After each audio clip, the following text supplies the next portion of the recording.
I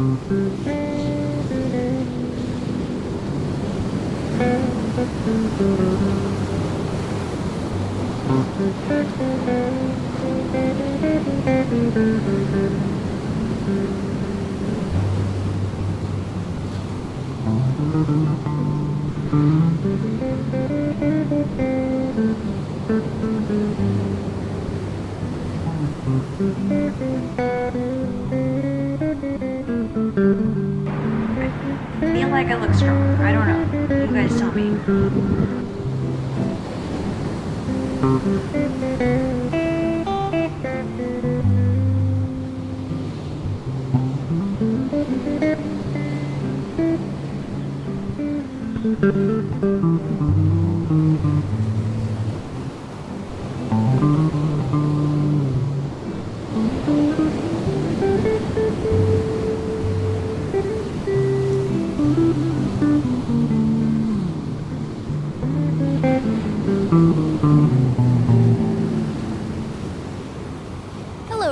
Welcome to this month's monthly digest. It's actually been a couple of months since I've made one of these, so this might be more of like a quarterly digest, but I was craving making a video, so I'm really happy to be making this like long sort of update video. I want to share a few of my favorite things and talk about what I've been up to and things I've been making in ceramics. Oh yeah, and I just finished the 4-week dopamine detox that we started on the art of slowing down. So I just want to talk about all this fun stuff, and yeah, I hope you enjoy. So my first favorite I want to share with you is probably my favorite of all these, and I found it a couple of weeks ago at one of those little libraries. They're like leave a book, take a book. They're outside of churches usually, or in like neighborhoods, and yeah, they're all over the place in the US, and I don't know if they're in other countries, but please let me know if you have these too. But I found this book in one of them. It's called Magic Eye 3D Hidden Treasures, and it's just basically the coolest book ever. It's full of all of these images, and you have to stare at it a certain way in order to be able to see the 3D image pop out at you. You have to like soften your gaze and like look from a different perspective, almost like you're looking through the image, and then like it appears out of nowhere. And well, I guess I love it because it reminds me of all the things I love about meditation, and I feel like it's a metaphor for life and slowing down and looking at things from a different perspective. So yeah, it's this really awesome book, and I guess these came out in the 90s, and they have a bunch of them. The author's still alive. I actually emailed them. But yeah, it's really cool, and it kind of reminds me of this book I loved when I was a kid, and I believe it was by Eric Carle, who I love, and it was one where you stare at a dot for like 30 or 60 seconds, and then you move your eyes over to the other page and an image appears. It's like, I don't know, eye tricks. But I want to read the intro to you because it actually does talk about meditation, which is really cool. Vision therapists and ophthalmologists worldwide have proven that viewing magic eye images are useful for vision therapy. Magic eye has also become very popular with students of whole mind or brain synchronization practices, including accelerated learning, speed reading, stress management, pain management, meditation, yoga, expanding your mind, accessing presence, and developing your intuition. These practices focus on inducing the same state you may induce by viewing magic eye images. I also wrote a Substack with this book in it. It was kind of about my whole weekend, and there were like all these synchronicities and stuff, so I'll leave that below. And there's also, I scanned in an image so you can try it out for yourself. It does work on the computer screen, so give it a try and let me know if you see the image that pops out. I have a snack favorite, and it's these little Sesame thins. So you can get these at Costco, but not all Costco's. Only some have them, and I don't know if they even sell them anymore.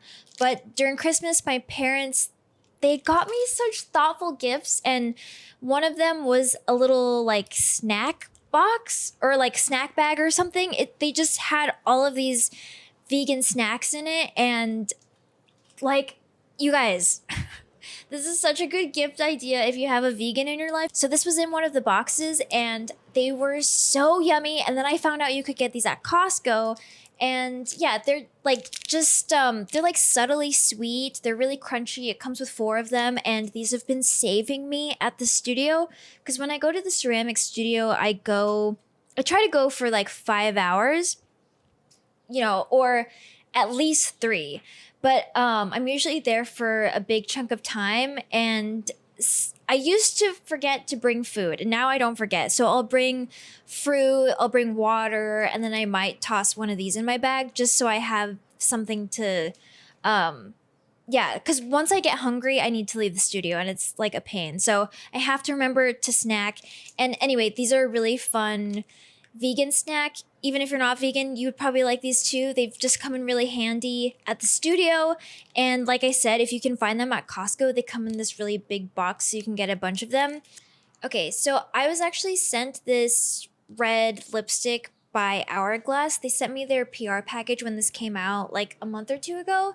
And it is a vegan red lipstick. It's a true red and it's universal. So it's for all skin tones. I think they just have this one shade, which is, where is it? Shade Red 0. And it is the most perfect red. I have it on right now, but it might be not as pigmented as it was earlier. But it's a matte, they call it a satin red, but it feels more like a matte. I have super dry lips, so I have to have something under it or over it to help me. But it's considered a satin, and it's just a gorgeous red. The packaging is beautiful too. It has this like magnet top, and then it has their like logo underneath with a rabbit because it's a vegan red, which that's kind of a rarity, I guess, in beauty products because usually that red pigment comes from beetles. And yeah, so anyway, they formulated this vegan red and it's amazing. It's beautiful. I love it. And they also have like a gloss you can put over for it to like not be so dry. And I have that as well. So I've just been loving this red. It's such a gorgeous red. Okay, and my last favorite is this 6-week challenge I gave myself in February, I believe. And it was to work out 3 days a week for 6 weeks using weights. I do have weights here, basically 5 pounds up to 15 pounds. I can lift a 25-pound weight, but it's just like I'm not like doing reps with that. But anyway, I have been using weights to work out with, and I've actually been watching this woman on YouTube who I love. Her name's Caroline, and she has this series on her channel called Iron Series. So she's using weights. It's like weight focused, and I really like weights, turns out. I've never been to a gym or like had a gym membership, but I do enjoy these videos. I think she's really cool. And yeah, I've just been using her videos since like probably 2020, but consistently this year. So I've never been like an exercise girly, like ever. I just never thought I would enjoy exercise. I thought that was something that just wasn't a part of my personality or something. I don't know. It's just very strange. Turns out I do like it, and I've found an exercise that I actually enjoy, which is weights. And I think I like it because it's slow, it's meditative in a way, it's repetitive, and then you get to see results pretty quickly. You start feeling differently, and you start feeling like different muscles on your body.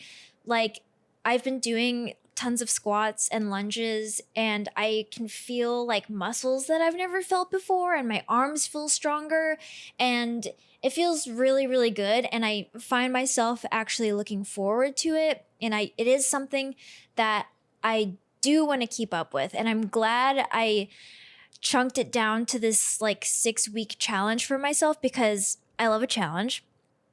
And 6 weeks is doable to me. And then 3 times a week, I was like, 3 times is good enough for me. I think I ran like once. But I think moving forward, I will stick to the 3 days a week with weights and then maybe one run a week. So I'd be working out 4 times a week, which would be awesome. So anyway, I loved doing this challenge. I feel stronger. I feel like it is something I want to keep up with. And yeah, it just feels really good. And this leads me into my next thing I want to talk about, which is the Art of Slowing Down's 4-week digital dopamine detox. So about a month ago, I posed the question of maybe doing this dopamine detox in the Art of Slowing Down broadcast channel, which is on my Instagram. Last year, we actually did 30 days of meditation around this time of year. I think it was beginning of April, which was like the perfect spring, like New Year's sort of like reset. So this year, I was like, maybe we should do a dopamine detox. And I wanted to do it because I was just feeling really weird about being on my phone. I felt like I was on it too much, and it's this device I use for everything. I use it for work. I use it to get directions on my phone. I use it for notes.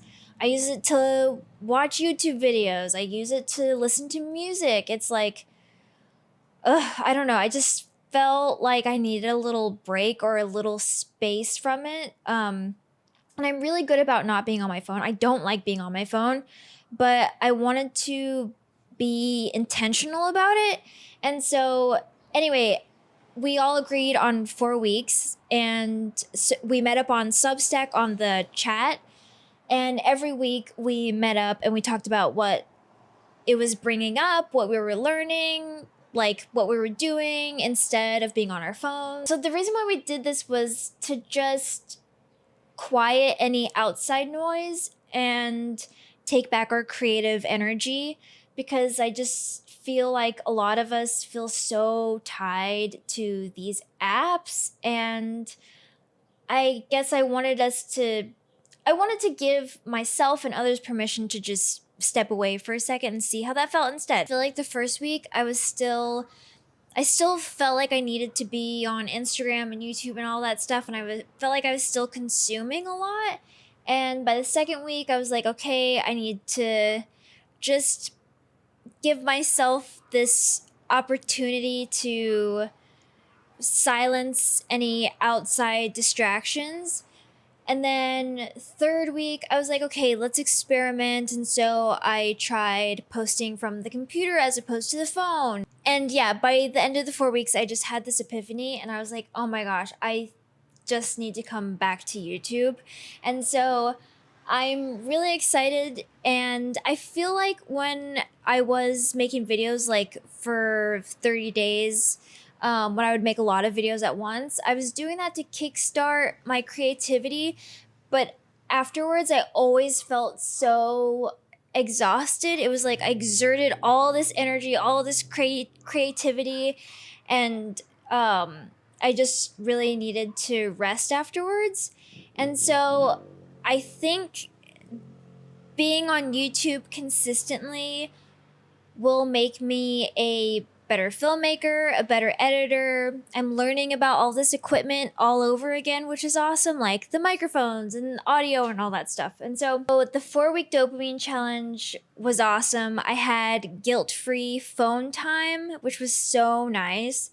And I had a lot of time to be outside. I was, continued working out. I spent a lot of time at the studio. I was using that as my my anchor point. So I would go every day during the week, and I made a whole bunch of stuff. And yeah, that's kind of everything that's been going on. It was a wonderful experience, and I'm glad that other people enjoyed it as well. And I just want to say, if you are looking for permission to kind of take a step back, even if it's just for a few days or a week or whatever it may be, to do it and enjoy the weather. It's springtime. It's so beautiful out. So if you didn't know already, I do have my commissions open on my website. So if you are looking for a logo, an illustration for something, an invitation, what else? A custom ceramic as a gift or for yourself, basically just anything illustration wise or a website even. I want to let you know that my commissions are open and I would love to work with you if you have something in mind and you want to work on something together. So I am offering that. And I also want to mention I've been on Substack more, and that's been really fun. And I'm excited to explore that more and write more. I feel like writing has always been really intimidating, but this is like, I'm just letting myself free write and talk about things that I'm interested in and talk about my personal life and all that good stuff. So I hope you check both of those out and get excited for more videos. I am so ready to put both of my feet back into making videos again. I feel like I was letting the technology part get in the way, like, oh, I don't know how to use the audio, or oh, the audio's not working, or oh my gosh, the editing, or my camera's just acting up. It was like all that like techie stuff I think I was using as an excuse, but I'm ready to dive full in and see what happens. So I hope you're excited, and happy spring, everybody. I will see you very, very soon in the next one. Bye.